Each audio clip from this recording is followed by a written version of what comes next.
Avez-vous déjà eu le sentiment que quelque chose ne tourne pas rond dans le monde qui vous entoure? Comme si, derrière la routine quotidienne, il existait une couche invisible, un mystère que personne n'ose vraiment nommer. Parfois, ce sentiment surgit dans les moments de silence, lorsque la ville s'endort ou que l'on se retrouve seul face à soi-même.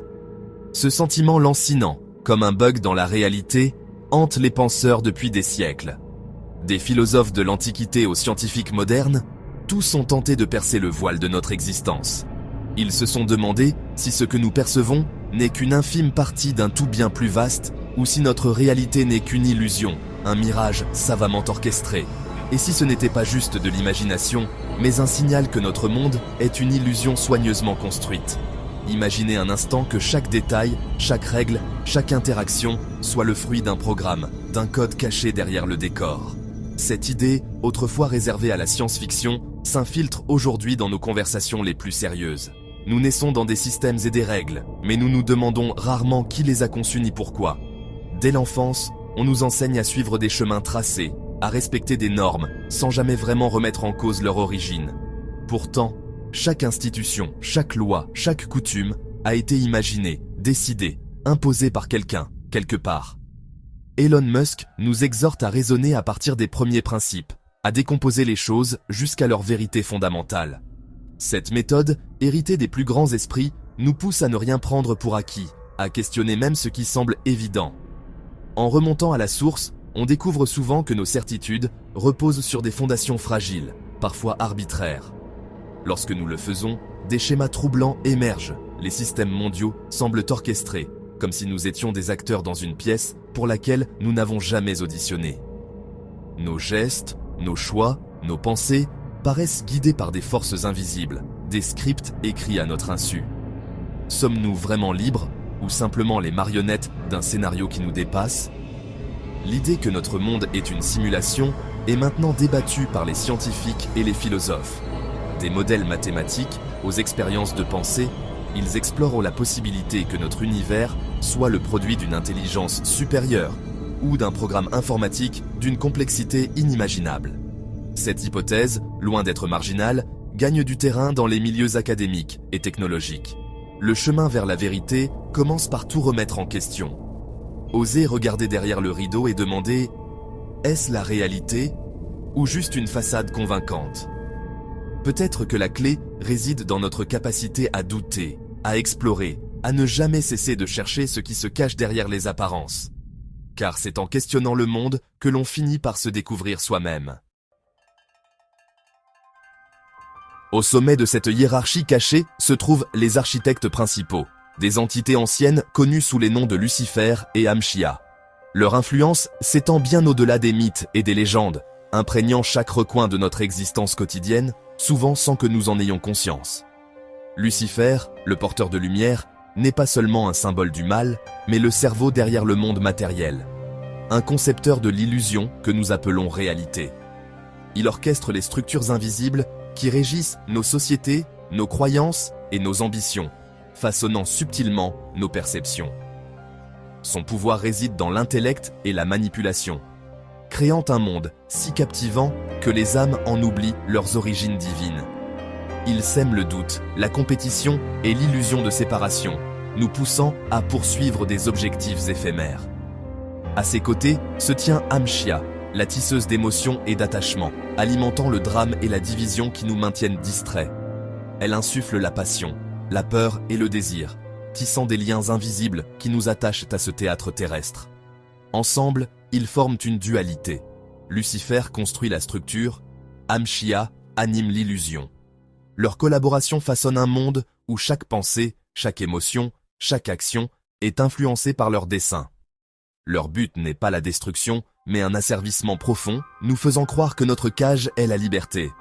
Ils transforment nos désirs en chaînes dorées, rendant la servitude séduisante et presque désirable. Ils règnent d'au-delà, offrant les tentations du monde matériel comme substitut à la vraie libération. Tant que nous restons fascinés par leurs illusions, la porte de notre véritable liberté demeure close, attendant que nous nous souvenions de notre essence oubliée. Sous les architectes, de puissants gardiens imposent leur volonté.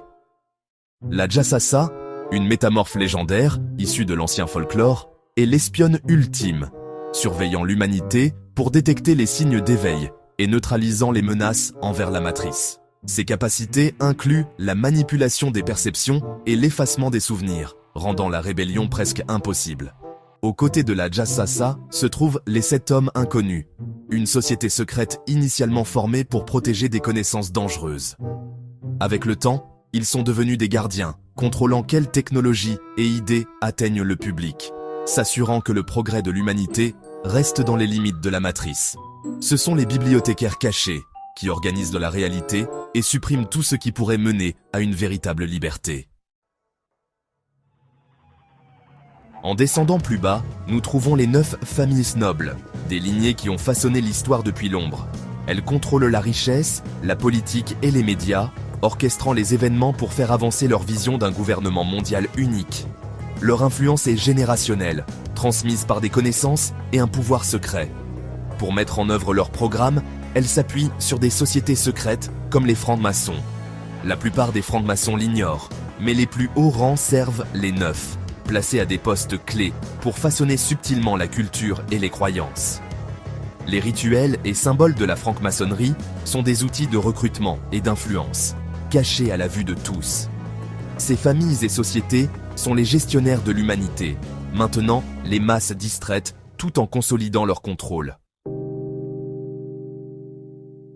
Le terrier du lapin s'enfonce avec des affirmations selon lesquelles l'élite dirigeante n'est pas entièrement humaine. Des théories parlent d'hybrides, des reptiliens du système Draco et des Anunnakis de Nibiru, qui ont manipulé l'humanité pendant des millénaires. On dit que les reptiliens se métamorphosent et se nourrissent d'énergie négative, orchestrant le chaos pour maintenir le contrôle. Les Anunnakis, selon les textes anciens, ont conçu les humains comme une race esclave et établi les premières lignées royales. Ces dirigeants hybrides, obsédés par la généalogie, considèrent l'humanité comme une ressource à gérer. Qu'il s'agisse de mythes ou de réalité, ces histoires expliquent le détachement de l'élite et sa soif incessante de domination. La prison la plus efficace de la matrice est celle construite dans nos esprits. Nous sommes conditionnés à courir après le succès matériel, mesurant notre valeur par nos possessions et notre statut. La publicité, les actualités et les médias sociaux nous bombardent, maintenant notre attention sur le physique est loin de notre monde intérieur. Les distractions nous engourdissent, échangeant la liberté contre le confort et la sécurité. Le résultat est une atrophie spirituelle. Nous oublions notre vraie nature d'être conscients.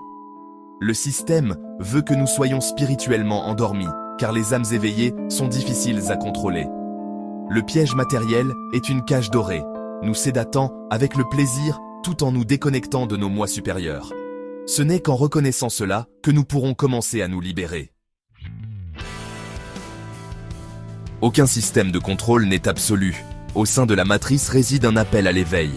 Même dans les environnements les plus surveillés, il existe toujours une étincelle de liberté, une invitation à questionner la réalité qui nous entoure. La matrice n'est pas seulement un réseau extérieur, mais aussi une construction intérieure, faite de nos habitudes, de nos peurs et de nos conditionnements. La résistance commence par la reconquête de votre esprit. Choisir ce que vous consommez, remettre en question les croyances et chercher votre propre vérité. Cela signifie prendre le temps de réfléchir à vos choix quotidiens, de vous demander pourquoi vous croyez ce que vous croyez et d'oser explorer des idées nouvelles, même si elles vont à l'encontre du courant dominant. Éteignez la programmation, cherchez des perspectives alternatives et pratiquez le discernement. Apprenez à reconnaître les schémas qui vous maintiennent dans l'illusion et donnez-vous la permission de sortir des sentiers battus. Le discernement est une compétence qui se cultive, en confrontant différentes sources d'informations et en écoutant votre intuition. Reconnectez-vous à votre moi spirituel par la méditation, la nature ou la créativité, faisant taire le bruit pour entendre votre âme. Ces moments de silence et de connexion profonde vous permettent de retrouver votre centre, de ressentir ce qui est authentique et de distinguer votre voix intérieure de celle du système. La méditation vous aide à observer les pensées sans attachement, créant un espace pour l'intuition et une guidance supérieure. En cultivant cette présence, vous devenez moins réactif aux manipulations extérieures et plus à l'écoute de votre sagesse intérieure, ce qui vous guide vers des choix plus alignés avec votre être profond. Retirez votre consentement au système, soutenez le local, cultivez votre propre nourriture et privilégier les vraies connexions humaines. Chaque geste, aussi simple soit-il, contribue à bâtir un monde plus authentique et solidaire, où l'autonomie et la coopération remplacent la dépendance et l'isolement. La matrice se nourrit de notre participation. Chaque choix conscient affaiblit son emprise. En ralentissant, en réfléchissant avant d'agir, vous reprenez le pouvoir sur votre vie et montrez qu'il existe une autre voie, fondée sur la liberté et la responsabilité individuelle. En agissant par amour et conscience, nous devenons des failles dans le système, des phares de lumière dans l'obscurité. Ensemble, nous pouvons inspirer d'autres à s'éveiller, à se soutenir mutuellement et à créer des communautés résilientes, capables de résister à la pression du conformisme. La révolution commence à l'intérieur. C'est en transformant notre regard, nos choix et notre énergie que nous pouvons véritablement changer le monde autour de nous. Nous sommes à la croisée des chemins, soumission ou libération. Le chemin de la soumission est facile. Obéir, rester distrait et échanger la souveraineté contre le confort, menant à une cage numérique pour l'âme. La libération est plus difficile. Elle exige courage, discipline et une recherche incessante de la vérité. C'est le chemin du guerrier spirituel, se déconnecter du système et reprendre son pouvoir. Ce n'est pas un choix unique, mais un engagement quotidien dans la pensée, la parole et l'action. À chaque instant, vous votez pour la peur ou l'amour, la division ou l'unité, l'esclavage ou l'éveil. Le destin de notre monde est en jeu. Le choix vous appartient, maintenant et toujours. Nous avons exploré la hiérarchie cachée, le piège matériel et l'appel à l'éveil. La matrice, autrefois fiction, semble maintenant une explication plausible au malaise de notre monde. Sa pyramide de pouvoir, Lucifer, Amshia, la Jassasa, les 7 inconnus, les 9 nobles et leurs agents cherchent à asservir l'âme. Pourtant, l'existence d'une prison signifie que la liberté est possible. L'éveil commence par la reconquête de votre esprit et de votre âme, le retrait de l'énergie du système et la réécriture du programme ensemble. Choisirons-nous le servage numérique ou une nouvelle aube de la conscience? L'avenir est à écrire. Le choix entre l'abîme et l'éveil est maintenant.